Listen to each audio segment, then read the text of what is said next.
Assalamualaikum warahmatullahi wabarakatuh. Tribuners, saya AS Kambi, reporter Tribun Timur. Saat ini saya berada di gedung SG3 Asrama Haji Pondok Gede Jakarta. Pada hari ini hari Selasa tanggal 7 Mei 2024 adalah hari di mana petugas penyelenggara ibadah haji atau PPIH Arab Saudi dari Dakar Bandara dan Dakar Madinah sudah masuk asrama dan akan diberangkatkan ke Tanah Suci pada hari Rabu tanggal 8 Mei 2024 sekitar pukul 5 pagi waktu Indonesia Barat. Mereka akan diberangkatkan ke Bandara Internasional Soekarno-Hatta, selanjutnya diterbangkan ke Madinah. Dan seperti Tribuners saksikan di belakang saya ini adalah proses registrasi dan penyeluruhan koper bagasi dari para petugas. Dan inilah suasana di mana para PPIH, anggota PPIH Dakar Bandara dan Madinah yang tiba di gedung tempat penyeluruhan koper bagasi ini. Satu persatu mereka ada yang memperbaiki koper, mengurangi berat koper yang sudah ditentukan dan melakukan registrasi di panitia.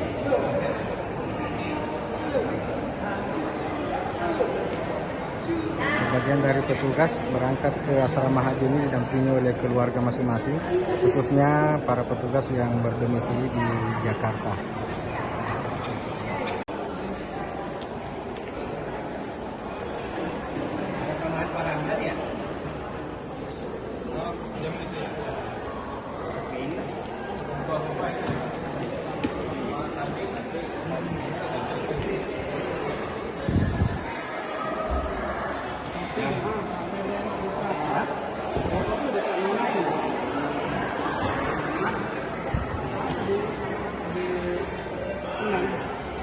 Download Tribun X sekarang, menghadirkan lokal menjadi Indonesia.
Download Tribun X sekarang, menghadirkan lokal menjadi Indonesia.